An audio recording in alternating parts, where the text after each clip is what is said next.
శ్రీమాత్రే నమః. నమస్కారం. ఈ నెల జరగబోయే కొన్ని గ్రహాల యొక్క మార్పిడి గురించి మనం విశ్లేషించుకోవడానికి కోసం ఇప్పుడు వచ్చాం. జూలై 13వ తారీఖున శని వక్రగతి లేదా తిరోగమనం అంటారు. మరి ఈ శని వక్రగతి అంటే ఏంటి, దీనివల్ల వచ్చే లాభ నష్టాలు ఏంటి, ఏ రాశుల మీద ప్రభావం పడుతుంది, శని వక్రగతి ఎప్పుడు స్టార్ట్ అవుతుంది, ఎప్పుడు ముగుస్తుంది, వాటన్నిటిని మనం విశ్లేషించుకోబోతున్నాం. జూలై 13వ తారీఖున ఉదయం 9:36 మీనరాశిలో శనీశ్వరుడు తిరోగమన స్థితిలోకి వెళ్తున్నారు. 138 రోజులు ఈ కొన్ని రాశుల వారికంతా పట్టిందల్లా బంగారమైన కూడా చెప్పచ్చు. నవంబర్ వరకు తిరోగమన గమనంలో ఉంటాడు. శని వక్రి లేదా శని తిరోగమనం అని పిలుస్తుంటారు కదా, అంటే ఏంటి అసలు ఆ శని వక్రీకృత ఏంటి అంటే భూమి దృక్కోణం నుండి శనిగ్రహం దాని కక్షలో వెనుకకు కదులుతూ ఉన్నట్టు అనమాట కనిపిస్తుంది. ఇది సంభవిస్తుంది. వేద జ్యోతిశాస్త్ర ప్రకారము వక్రి అనే పదం ఒక గ్రహం యొక్క స్పష్టమైన తిరోగమన కదలికను సూచిస్తుంది. అదే వక్రి అంటే. సరే, శని యొక్క వక్రగతి ఎన్ని రోజులు ఉంటుంది, ఎంతకాలం ఉంటుంది? జ్యోతిశాస్త్రంలో శనిగ్రహానికి గొప్ప దుష్కార్యకారకుడు అని ఒక పేరు కూడా ఉంది. శని ఈశ్వర శబ్దం కలిగిన వాడు. అన్ని దేవుళ్ళకి ఈశ్వర నామం రాలేదు, దీనికి శనేశ్వర, తర్వాత తిరుపతిలో ఉన్నటువంటి వెంకటేశ్వర, ఈశ్వర శబ్దం కలిగినటువంటి 2 దేవతలు కూడా చెప్పచ్చు. ఇది మనకు ముఖ్యమైనటువంటి జీవిత పాఠాలను బోధించే ఒక అద్భుతమైనటువంటి గ్రహం ఏదైనా ఉందంటే మనం ఎవరు అని క్లెన్స్ చేసి చూపించే ఒక అద్భుత గ్రహం శని గ్రహం.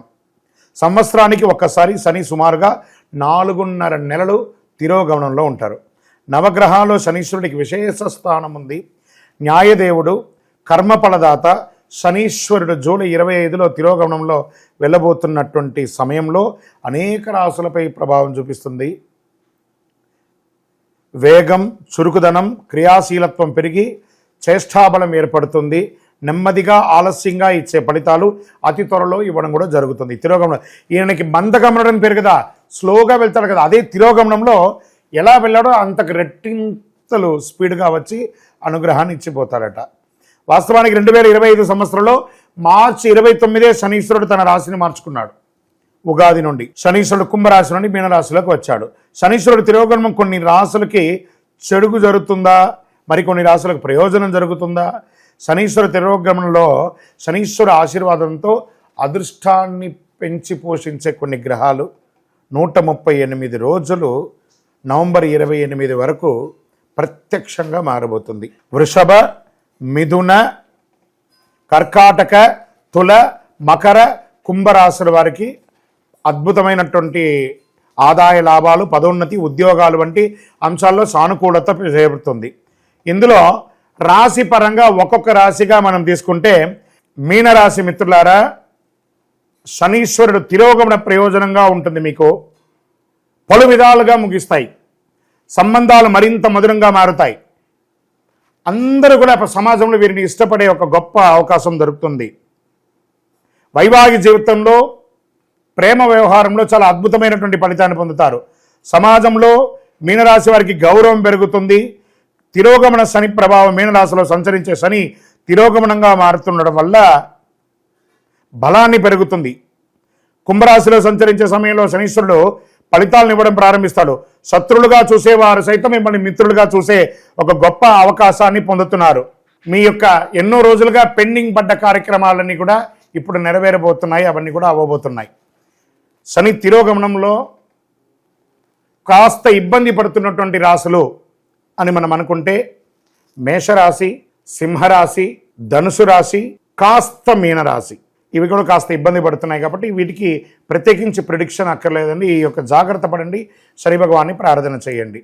శని వక్రగతి తిరోగమనంలో పాటించవలసినటువంటి కొన్ని పరిహారాలు, నవగ్రహాలు అన్ని కూడాను ఉన్నటువంటి ఒక దేవాలయంలో, ఏదో ఒక దేవాలయంలో నవగ్రహాలు ఉంటాయి. 9 నుండి 10:30 రావుకాలం ఉంటుంది శనివారాల్లో. ఆ సమయంలో ఒక 19 ప్రదక్షిణాలు చేయడం, మీ వయస్సు ఎంత ఉందో అన్ని నువ్వుల నూనెతో దీపం వెలిగించడం, మరి ఈ యొక్క శని తిరోగమనంలో వక్రగతిలో మంచి చెడు ఏ విధమైనటువంటి ఇబ్బందులు కలగకుండా ఇంకా కొంచెం మెరుగైనటువంటి అనుగ్రహం పొందడానికి అద్భుతమైనటువంటి ఒక కలిలో ఒక కల్పవృక్షం లాంటి ఒక అద్భుతమైనటువంటి ఈ యొక్క కరుంగాళి మాల, ఈ కరుంగాళి మాలను ధరించండి. 12 రాసుల వారు కూడా ధరించవచ్చు. ఇది ఒక అద్భుతమైనటువంటి ఒక మాల. ఈ మాల ధరించడం వల్ల గ్రహ దోషాలన్నీ తొలగిపోతాయి. ఏ విధమైనటువంటి నెగిటివ్ వైబ్స్ ఉన్నా కూడా తొలగిపోతుంది. ఆరోగ్యం చక్కబడుతుంది. ఈరోజు ఎందుకు చాలామంది గమనించండి, సెలబ్రిటీస్ అంతా ఈ మాలని వెతుక్కొని మరీ వేసుకుంటున్నారు.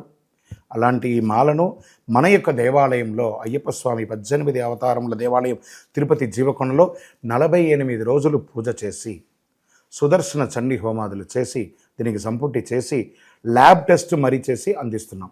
మీరేం చేస్తారు, ఈ గ్రహలో ఉన్నటువంటి ప్రతి ఒక్కరు కూడా మాల ధరించండి. ఆ మాల యొక్క మంత్రాన్ని కూడా ఇస్తాం, మంత్రాన్ని కూడా జపం చేయండి. ఒక ఫోన్ అంటే దానికి ఎలా చార్జర్ ఇస్తారో అలాగే మనం దీన్ని పూజ చేసినా మనం ఒక మంత్రం ఇస్తాం, ఆ మంత్రంతో జపం చేయండి. శని భగవాను యొక్క సంపూర్ణమైనటువంటి అనుగ్రహం పొందండి. వారిని ఎలా ప్రార్థన చేయొచ్చు, దేహి మే బుద్ధి వైశిష్ట్యం, దేహి మే నిత్య యవ్వనం, దేహి మే పరమానందం, దేవదేవ శనైశ్వర అని వారిని ప్రార్థన చేస్తే చాలట. శని భగవానుడు ఆనందపడిపోతాడు. నీలాంజన సమాభాసం రవిపుత్రం యమాగ్రజం ఛాయామార్తాండ సంభూతం తన్నవామి శనైశ్వరుని మనం ప్రార్థన చేసుకుంటాం. ఆయన ఎందులో వస్తారు, కాకద్వజాయ విద్మహే ఖడ్గహస్తాయ ధీమహి తన్న మంద ప్రచోదయ. మందంగా ఉంటారు, స్లోగా ప్రయాణం చేస్తారు, కానీ తిరోగమనంలో చాలా స్పీడ్గా వస్తారు. కాబట్టి మనం వారి యొక్క స్పీడ్ని మనం కూడా అందుకునే విధంగా పరిహారాలన్నీ కూడా చేసుకుంటే చాలా మంచిది. ఈ యొక్క మాల మీకు కావాలి కదా, కావాలనుకున్నవాడు మా కింద నంబర్ చూసారా, ఆ నంబర్కి వాట్సాప్ చేయండి నాకు మాల కావాలని. మా అడ్మిన్స్ మీకు రెస్పాండ్ అవుతారు. మరియు మా సంపూర్ణ జాతకం తెలుసుకోవాలనుకుంటున్నాం గురుగారు మేము మీ ద్వారా. మీరు తెలుసుకోవాలంటే మీ పరిసర ప్రాంతాల్లో ఉన్న సద్గురుని సంప్రదించి తెలుసుకోండి, లేదా మా ద్వారా కూడా తెలుసుకోవాలనుకుంటున్నారా, కింద నెంబర్కి మీ పేరు, date of birth, time of birth, place of birth తెలుసుకోవాలనుకుంటే మాత్రమే వాట్సాప్ చేయండి. అద్భుతమైనటువంటి జీవితం మీరు అందరూ జీవించాలని మనస్ఫూర్తిగా అఖిలాండ కోటి బ్రహ్మాండ నాయకుడు శ్రీ ధర్మశాస్త్ర అయ్యప్ప స్వామి వారిని ప్రార్థన చేస్తూనే ఉంటాము. మీరు తిరుపతికి వచ్చినప్పుడు మన అయ్యప్ప స్వామి వారి 18 అవతారముల దేవాలయం జీవకోన అనే ఒక ప్రాంతంలో ఉంటుంది. రైల్వే స్టేషన్ బస్టాండ్ నుండి ఒక 3 కిలోమీటర్ల దూరంలో వచ్చి దర్శనం చేసుకుంటే ప్రపంచంలో ఎక్కడా లేదు 18 అవతారాలతో దేవాలయం. విజయోస్తు.